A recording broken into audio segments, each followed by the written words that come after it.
Well, hello there, my darlings. Hope you guys all had a wonderful, wonderful weekend. We did. Oh my God, we had such a blast. Okay, so I left off when I wanted to kill him, and I didn't. Then I ended up at Kaiser. Moved into my daughter's bedroom. So, moving forward from that, it was his weekend. It was his birthday weekend. We have something on my hair. It's not very often I wear my hair down. I don't like it. I don't think it frames me well. But anyways, not the point. So for his birthday weekend, he said, get ready, let's go to the casino. And I was like, all right, let's get ready. Let's go to the casino. So that whole morning we were okay,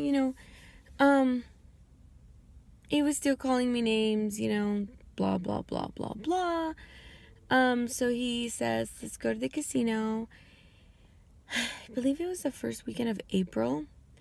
And I get all dressed up and, again, back in the day, that's who I was, when I would walk in a room, it wasn't like, oh, here comes Nomi. No, Nomi was going to own the room, head to toe, decked out.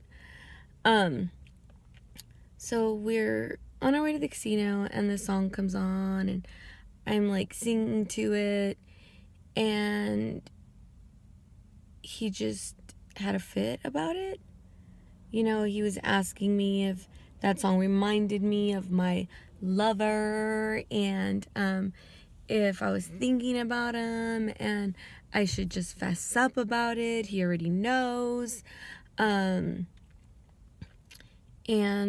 I was like, dude, you're sick. But let me go back, because this is an important part of the story. On March 21st was around the time when I was going to kill him. Not 21st, the first weekend of March was when, I was going to kill him. And then it didn't happen, of course, thank God. So on March 11th, I remember it was a Sunday, he was upstairs working on something. He was always very into the house and fixing stuff. And, he was always really good with stuff like that. And we'll give him that. So, I'm downstairs cooking dinner. It's Sunday, laundry day. Got groceries. Was with my kiddos. And oh my God, the glare is crazy. He actually said something he would never say, because he didn't drink. He was not a drinker. And, we would drink, if we went dancing or to a party, but never at the house. We never had alcohol in the house. So, God, look at this hair. I'm sorry, guys. My hair is so distracting today. So he was in the bathroom, and I was like, hey, I'm getting dinner ready. How does this sound? Oh, yeah, do me a favor. Here's, $20.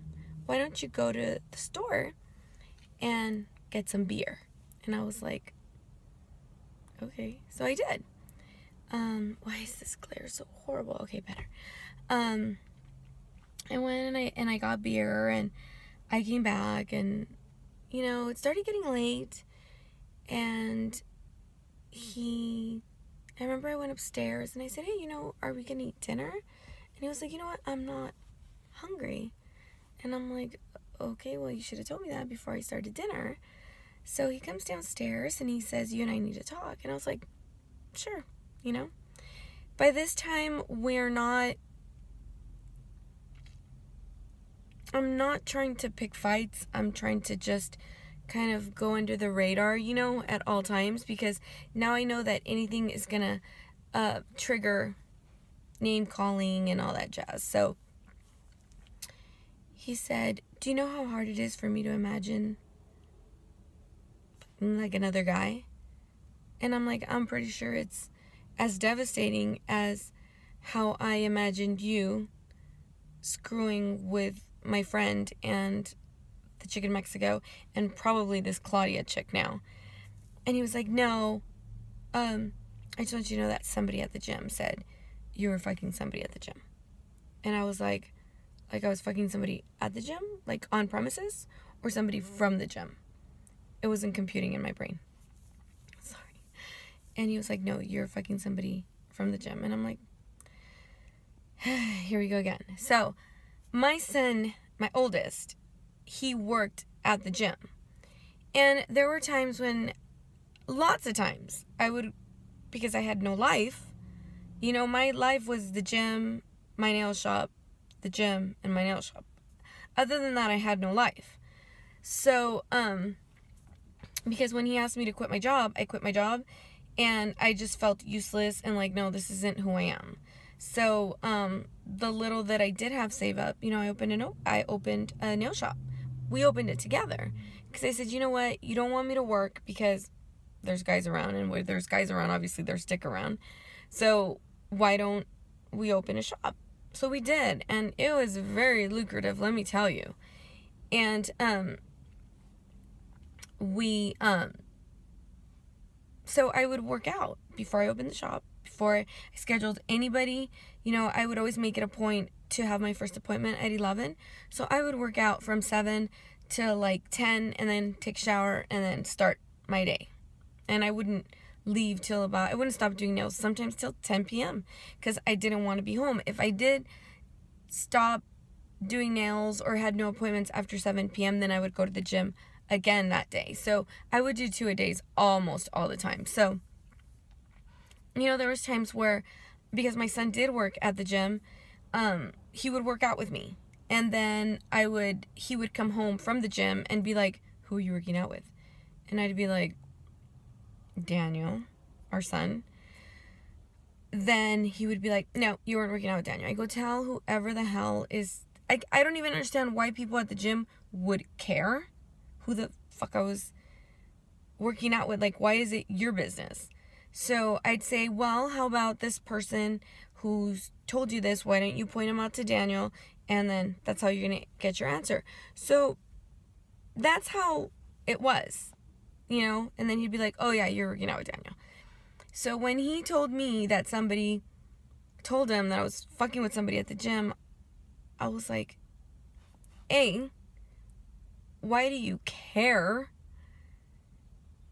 B, why do you care who I'm fucking? Like, whether I'm fucking my husband, whether I'm fucking somebody at the gym, whether I'm fucking anybody, it's none of your business. Like, why start drama like that? But in my brain, back in the day, I was a gym hottie. I was like, you know what? You believe whatever you want to believe. Trust me, if I would give this person the time of day who fed you those lies, he'd be tap dancing all up on this booty. But whatever. You know, I did tell him, tell me who it is. Tell me who told you this, first of all, so I could start some mad fucking drama at the gym. Because back in the day, you know, everything was about confrontation. Like, now it's like, think whatever you want to think. It's no skin off my back. Like, what you think of me is your opinion. You know? I have options. I have 2 options in life. Do I care about your opinion? Or I don't give a fuck about your opinion about me. Now it's like, it's okay, have your opinion, but doesn't mean it's gonna do anything to me. Like, it's your brain. Whatever you think is you. Whatever I know for a fact is my fact, and it's my truth, so whatever. So, he wouldn't tell me who told him, which I was like, okay, he's fucking making it up. He's making it up. So now we're like 3 weeks, you know, after this conversation. So I get ready to go, you know, casino. I'm singing the song. He's telling me that song is because it's about my lover, whatever. And I'm like, okay, whatever. So we get to the casino. I am just, like I said, we weren't drinkers. So I'm taking shots. And I'm drinking cranberry vodka. I'm being a mess. On our way home, I'm just crying and bawling and telling him, like, dude, You have no idea what you're doing to me. Not as just a human being, but the mother of your children, your wife. Like, you have no idea the stress that you have me under. Like, I feel powerless. Like, I don't know how to prove to you that there's absolutely nothing going on. He's laughing in my face. He's calling me like a bitch, slut, all these fucking names. So, of course, in my drunken stupor, I say, oh, you want to know who it is then? Do you want to know who it is? Do you want to know who it is? And he was like, yeah. To this day, I wish I knew the name I threw out. But I threw out a name. I don't know if it was a name of maybe, you know, a customer of mine from work. I don't know if it was a name of somebody that I actually knew. I don't know if it was a name of somebody I went to school with. I don't even know if I made the whole fucking name up, because I don't remember. I just remember I threw a name, and I threw a name at him. And in my drunken stupor, because there is no coming back from that. Like, if you think about it, once you throw out a name, you're kind of saying, yes, I am. But in my drunken stupor, I'm thinking me throwing out a name is going to hurt him just as much as he's hurting me at that particular moment. If that even makes sense. In my drunken stupor, I thought, I'm going to throw out a name and he's going to hurt. And we're even.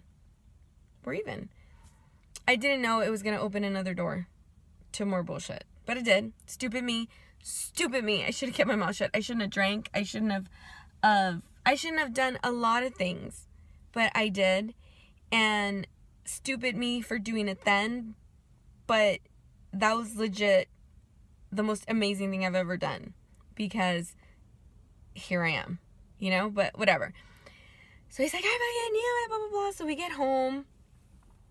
He's telling me all kinds of stupidness. I knew that I can't hurt this guy emotionally. There's no way I could hurt him emotionally. This guy has no emotions at this point. How do you hurt a man with no emotions? You hurt him with his prized possessions. You hurt his wallet. At least my ex-husband, that's how I learned to hurt him. Like, you break his shit, or you destroy his shit, or you write a check. Because I did that once just to get his attention. I wrote myself a check for $500, and that's how I got his attention. And then, of course, I gave it back to him. Like, I didn't want his money, but that's how stupid our relationship was. So, we got home. I remember there was a bottle of red wine on the table, and I opened his car door, and I poured all over the front seat. Like, now we're in destructive mode, both of us. So what does he do? He goes to my car, and he, like, kicks, does a back kick to my passenger side. So now I'm pissed. So now I say, kids, get in the car. We're leaving. So we leave. We go to my parents' house. My brother's there. I'm drunk. He's holding me. I'm telling him I can't do this anymore. Like, you don't understand. I never tell you guys anything, but this is how it is. Oh my God, my life's like in ruins. Like, I can't go back. I can't go back. If I go back to hell. Like, what do I do, bro? Like, help me. I left my children. They were in the living room. And we all know they were older, 18, 19, and 21. So they're just like, okay, here we go. More drama. Unnecessary drama for them, actually. My throat is so dry. Okay, so it's going to be a two-parter. I'm going to start it right now.